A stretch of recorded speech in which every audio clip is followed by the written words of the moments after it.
হুন্ডির ব্যবসায়ীদের টাকা ছিনতাইয়ের সাথে সাথে কখনো কখনো ভালো বৈধ ব্যবসায়ীদের টাকাগুলোকেও তারা ছিনতাই করে নিয়ে যায়। আমরা অনেক দিন ধরে দেখেছি পুরাতন ঢাকাতে বিশ্বাস, আস্থা এবং পারস্পরিক মর্যাদার ভিত্তিতে ব্যবসায়ীরা, কাপড়ের ব্যবসায়ী, স্বর্ণের ব্যবসায়ী, ফলের ব্যবসায়ী, বিভিন্ন পার্টসের ব্যবসায়ী, ওনারা কোটি কোটি টাকা লেনদেন করে থাকেন। এই লেনদেনের সাথে সাথে এখানে অনেকগুলো হুন্ডির ব্যবসায়ী আছেন যারা মোবাইলে লক্ষ কোটি টাকা লেনদেন করে থাকেন। এই হুন্ডির ব্যবসাটা বাংলাদেশে এখনো পর্যন্ত অবৈধ। এদের কাছ থেকে কখনো কখনো বিভিন্ন ডাকাত ছিনতাইকারীরা ঢাকার এই পাশে কেরানীগঞ্জে, যাত্রাবাড়ি, চট্টগ্রাম রোডে ডাকাতি করে থাকে। হুন্ডির ব্যবসাটা যেহেতু অবৈধ, সেই কারণে এই ব্যবসায়ীরা ক্ষতিগ্রস্ত হলেও কখনো কখনো তারা আদালতে অথবা পুলিশের কাছে যে বিচার চায় না, মামলা করে না। এটা একটা দুর্বল দিক। এই দুর্বল দিকটাকে কাজে লাগিয়েই এই সমস্ত ডাকাতরা বাংলাদেশের বিভিন্ন জেলা থেকে সমমনা কিছু ডাকাতদেরকে নিয়ে আসে। বাল্যাখোকন, সে তার নিজের বাড়ি আছে, তার ভাড়া করা বাড়িতে এদেরকে সপ্তাহান্তে এখানে রাখে, খাবার খাওয়ায়, কখনো নেশা পানি করায়, কুড়িয়ে এদেরকে একত্রিত করে রেকি করে সুবিধাজনকভাবে এভাবে হুন্ডির ব্যবসায়ীদের টাকা ছিনতাইয়ের সাথে সাথে কখনো কখনো ভালো বৈধ ব্যবসায়ীদের টাকাগুলোকেও তারা ছিনতাই করে নিয়ে যায়। এই ঘটনাতে এই মা বুলিয়ান এবং সিলভার হাউসের মালিকের বৈধ টাকাগুলোকে তারা এভাবে ছিনতাই করেছে বলেই এজাহারে আমাদের কাছে বলা হয়েছে।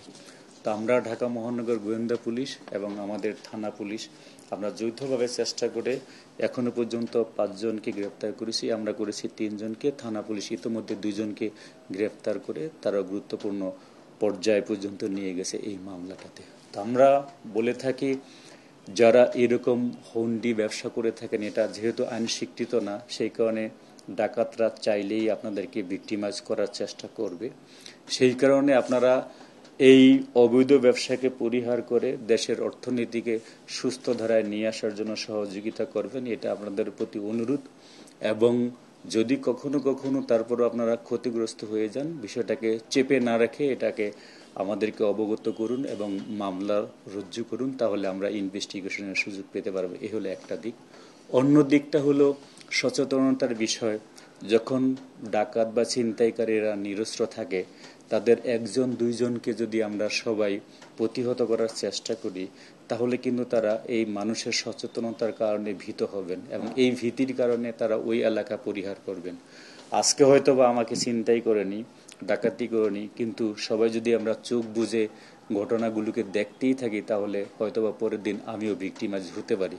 এই কারণে আমরা অনুরোধ করব, নিরস্ত্র ডাকাত বা ছিনতাইকারীদেরকে সবারই প্রতিহত করা উচিত। এটা একটা। অন্য দিকটা হলো, এখনকার প্রযুক্তির এই যুগে সিসি ক্যামেরা স্থাপন করা খুব এক্সপেন্সিভ বা দুঃসাধ্য কোনো বিষয় না।